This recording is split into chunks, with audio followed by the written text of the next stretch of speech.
الله تعالى وبركاته متتبعي قناه حلويات وشهوات عند خديجه. مرحبا بكم معايا. كنشكروا الناس اللي تابوناو عندنا وداروا فينا الثقه وكيخليو لي التعاليق زوينه. مرحبا بكم عندنا.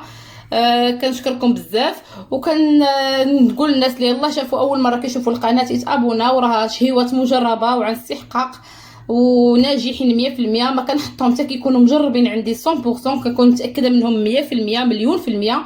عاد كنحطهم كنشاركهم معكم. بالنسبه اليوم جبت لكم وصفه جديده اللي هي عباره عن كيك بالزرع، كتجي لذيذه وزوينه ومجربه، ماشي مره ماشي جوج، واللي داقه عندي كتعجبو. اللي كنحتاجو لها على بركه الله، كنحتاج ليها 4 البيضات يكونوا بدرجه حراره الغرفه، كنحتاج ليها كاس ديال سنيده، كنحتاجو كاس ديال الزيت، كنحتاج كاس ديال الحليب، كلشي الحليب تا هو يكون مخرج من الثلاجه ما يكونش بارد. كنحتاج لها 2 ساشيات الفاني ديال الخميره عفوا من فئه 8 غرام، كنحتاج 1 ساشيه فاني، كنحتاج هنايا كاسونس ديال دقيق الزرع الكامل، كنحتاج كاس واحد ديال الفورس دقيق الخاص بالحلويات، وشويه ديال حبيبات الشوكولاته اختياريين، هادشي اللي بغى يزيدهم. نبداو على بركه الله. ناخذوا غنديروا 4 البيضات،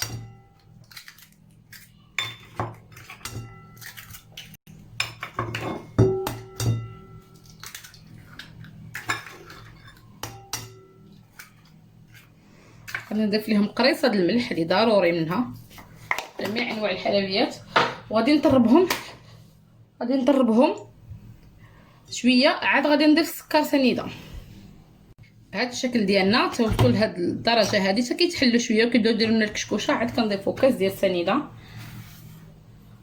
وكنبداو نطربوا دابا حتى كتولي لنا، حتى غادي تميل اللون ديالها للبياض، كتولي لنا بحال الرغوه.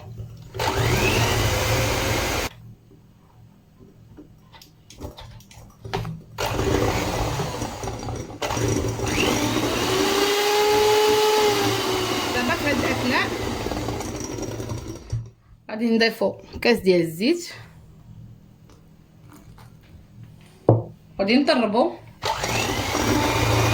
وغادي نضيفوا الكاس ديال الحليب، وغادي نصبروا تطرب. انا راني كنقطع الفيديو على وديت الصداع.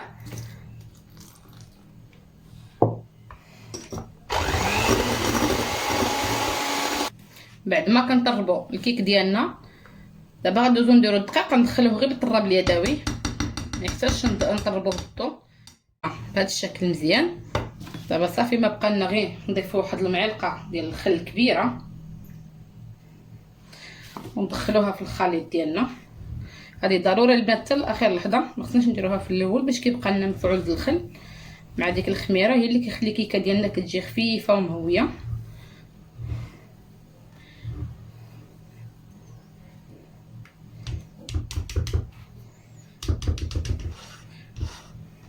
انا غادي نديرها في مول دائري عادي، الكيك اليومي ديالنا.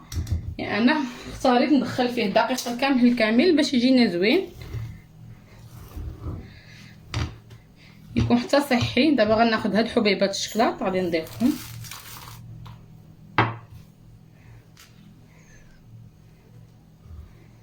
يبغى يدير شويه الكركاع، شويه الزبيب، شويه اللوز، داكشي اللي كيعجبك الوليدات ديالك كيعجبهم ديريه ليهم. دابا غادي ناخذ المول ديالي بعد ما درت له الزبده والدقيق، كنهزو يدنا الفوق بهذا الشكل هذا. كنتمنى يكون واضح لكم. وكنكبوا الخليط ديالنا،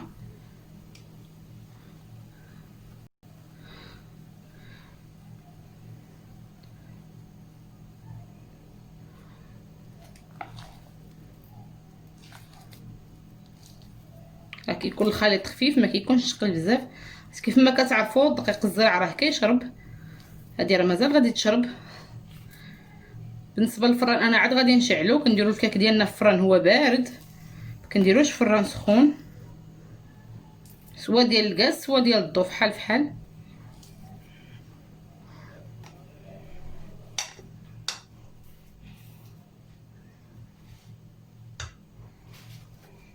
دابا غادي ندخلوها للفران.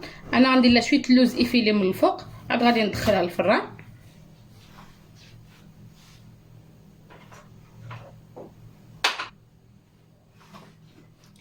فاش كتخرج كتكون مزوقه واجده، كتحتاجي مازال ديري لها والو.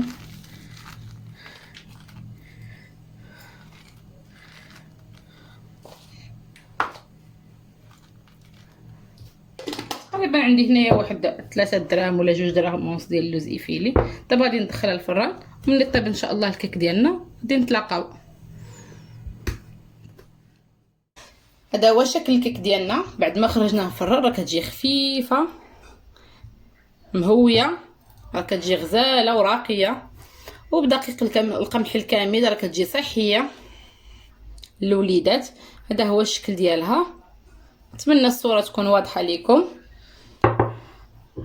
بالصحه والراحه. مازال سخونه، نخليوها حتى تبرد عاد نقطعوها.